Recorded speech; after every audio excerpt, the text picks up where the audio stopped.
નમસ્કાર, મારી Manjula Salani official YouTube ચેનલમાં આપ સૌનું હાર્દિક સ્વાગત છે. નમસ્કાર, આપની સાથીઓ મંજુલા. અત્યારે આપણે જોઈ રહ્યા છીએ કે ગુજરાત અને અન્ય રાજ્યોમાં ખૂબ મોટું આંદોલન ચાલી રહ્યું છે અને એ આંદોલન છે અરવલ્લી બચાવો. અરવલ્લી બચાવો આંદોલન અત્યારે ખૂબ બધા રાજ્યોમાં ચાલી રહ્યું છે, જેમાં પછી ગુજરાત, હરિયાણા, પંજાબ અને દિલ્હી. આપણે અત્યારે જોઈ રહ્યા છીએ કે રાજસ્થાની લોકોએ આંદોલન કર્યું. ત્યાર પછી આપણે જોયું તો ગુજરાતના લોકો અને તેના નેતાઓ પણ કહી રહ્યા છે કે અરવલ્લી બચાવો. આ સિવાય નેતાઓ કહી રહ્યા છે, મોબાઈલ અને સોશિયલ મીડિયામાં પણ કહેવાય રહ્યું છે કે અરવલ્લી બચાવો. અરવલ્લી બચાવવા માટે કેટલાય લોકો મહેનત કરી રહ્યા છે અને અરવલ્લી બચાવવી એ ખૂબ અગત્યની છે. પરંતુ નવેમ્બર 2025માં સુપ્રીમ કોર્ટનો એક નવો આદેશ આવ્યો છે અને તેમાં કહેવાયું છે કે 100 મીટરથી જે નીચા પર્વતો છે તેને પર્વત ગણવામાં નહીં આવે અને જે અરવલ્લીની પર્વતમાળાઓ છે તેમાં 90% પર્વતમાળાઓ છે તે 100 મીટરથી નીચી છે, તેના કારણે તેને તોડી દેવામાં આવશે. આ કારણે રાજસ્થાન, દિલ્હી અને પંજાબના લોકો ખૂબ ચિંતિત બન્યા છે અને આના સામે આંદોલન કરી રહ્યા છે. તેમાં કેટલા નેતાઓ સામેલ છે અને એ રાજ્યોના બધા લોકો સામેલ છે. તો અત્યારે ચૈતર વસાવાનું પણ નિવેદન આવ્યું છે ને તેઓ પણ એક સંગઠન કરી રહ્યા છે ને તેઓ પણ વિચારી રહ્યા છે કે અરવલ્લી બચાવો.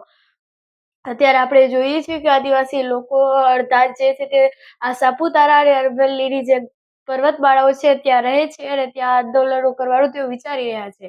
જે અરવલ્લીની પર્વતમાળાઓ છે તેમાં રાજસ્થાનને પણ ખૂબ ફાયદો થઈ રહ્યો છે. ગુજરાત, પંજાબ અને દિલ્હી આ 4 રાજ્યોને અરવલ્લી ખૂબ ફાયદો કરી રહી હતી, પરંતુ જ્યારે અરવલ્લીની પર્વતમાળાઓને નષ્ટ કરી દેવામાં આવશે, તોડી દેવામાં આવશે ત્યારે ખૂબ મોટું નુકસાન થવાનું છે. આ વાતને ધ્યાનમાં લેતા અત્યારે ચૈતર વસાવા ગુજરાતમાં આંદોલન કરવાનું વિચારી રહ્યા છે. તેમણે કહ્યું છે કે અત્યારે આ અરવલ્લીની પર્વતમાળાઓને બચાવવાની ખૂબ જરૂર છે અને અત્યારે અરવલ્લીની પર્વતમાળા એ જ માટે ચર્ચામાં છે કારણ કે તેનો ફાયદા છે તે ખૂબ ઘણા હતા. તેમાંથી 4-5 પ્રકારની નદીઓ આલે છે ને જે ગુજરાતને સંપૂર્ણપણે પાણી પૂરું પાડે છે. રેગિસ્તાન છે, જે રણ છે તેને રણ થતું અટકાવે છે, જેમાં રાજસ્થાનની મુખ્ય ભૂમિકા અરવલ્લી ભજવે છે.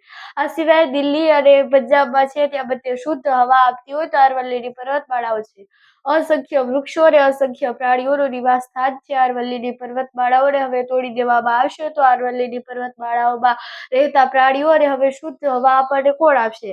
આ વાતને ધ્યાનમાં લેતા અત્યારે ગુજરાતના લોકોને અન્ય લોકોએ જાગૃત થઈ અને આવી રીતે આંદોલનમાં જોડાવવું જોઈએ અને અરવલ્લીને પર્વતમાળાની બચાવવાની જરૂર છે અને તેના આંદોલનમાં જોડાવવું ખૂબ અગત્યનું છે.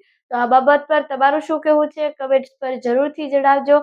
સાથે જ અમારી મંજુલા સાલાણી ઓફિશિયલ યુટ્યુબ ચેનલને સબસ્ક્રાઇબ કરવાનું ભૂલશો નહીં. નમસ્કાર.